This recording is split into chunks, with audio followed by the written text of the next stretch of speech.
Depuis longtemps et pour plusieurs, la taille de la maison représente la réussite sociale. Grosse maison égale gros succès, mais de plus en plus de gens adoptent une consommation plus responsable de l'espace, entre autres en se tournant vers les mini-maisons. Et Benoît, tu as eu la chance de rencontrer l'architecte Pierre Thibault. Oui, un des architectes les plus réputés du Québec, voire au monde même.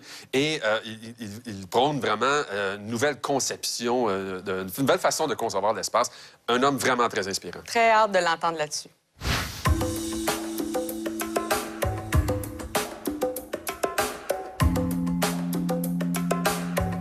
Monsieur Thibault, allons directement au point. Quelles sont les tendances en habitation aujourd'hui au Québec?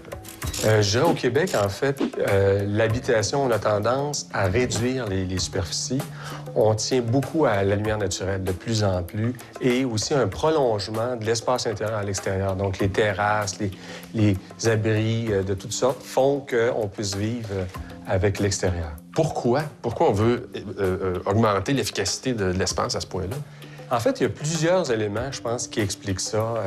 D'abord, je dirais, il y a de plus en plus de personnes au Québec qui vivent seules. Donc, quand on est seul, on a besoin de moins d'espace. Les coûts de construction ont augmenté de façon considérable. Les coûts d'énergie ont augmenté aussi de façon considérable.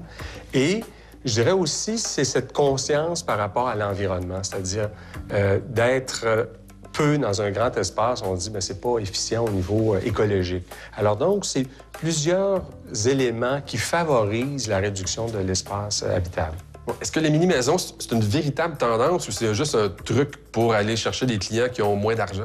Bien, moi, je pense que c'est quelque chose qui va rester, en fait, compte tenu du désir de ne pas avoir une empreinte écologique très, très grande.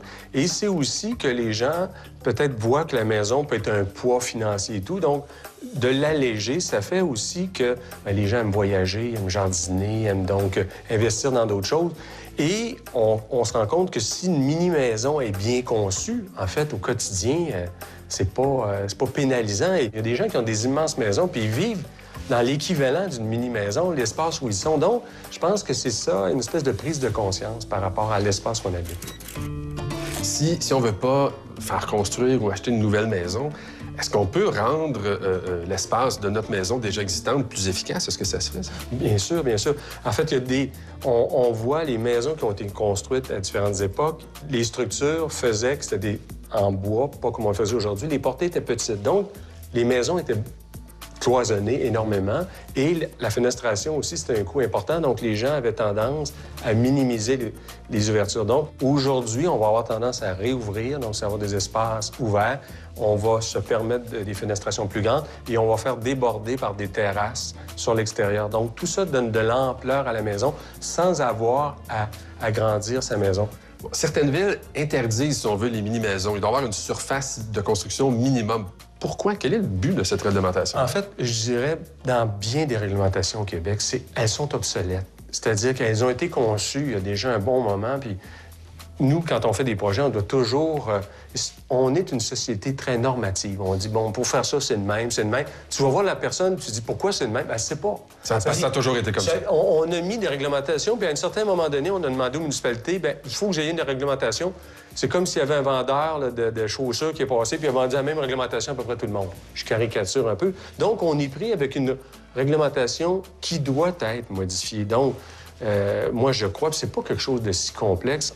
Il faut s'adapter, les gens sont rendus là. Donc, je pense que la réglementation va suivre. Là. Si les gens font des pressions, il y a moyen d'aller dans ce sens-là. Merci beaucoup. Merci. Un plaisir. Benoît, les mini-maisons, ça fait rêver. En tout cas, moi, ça me fait rêver. On en voit beaucoup dans les magazines de design, mais finalement, on en voit assez peu au Québec en ce moment. Oui, mais ça reste assez marginal comme phénomène. Bon, depuis 2007, la maison canadienne rapetisse, mais la superficie moyenne reste de 1900 pieds carrés. C'est quand même assez grand. Oui, mais c'est pas mal moins grand que nos voisins du Sud, les Américains, qui, eux, ont une habitation moyenne de 2680 pieds carrés. En moyenne, c'est énorme. Donc, notre tendance à vivre dans plus petit nous rapproche un peu des Européens. Par exemple, une maison britannique, la superficie moyenne est d'autour de 800 pieds carrés. Donc, moins du tiers d'une maison américaine, quand même. À partir de quelle superficie on parle d'une mini-maison? Bien, c'est très variable. Ça peut aller de 200 pieds carrés jusqu'à 900 pieds carrés et même plus. Donc, on pourrait parler de micro-maisons, de mini-maisons et de petites maisons.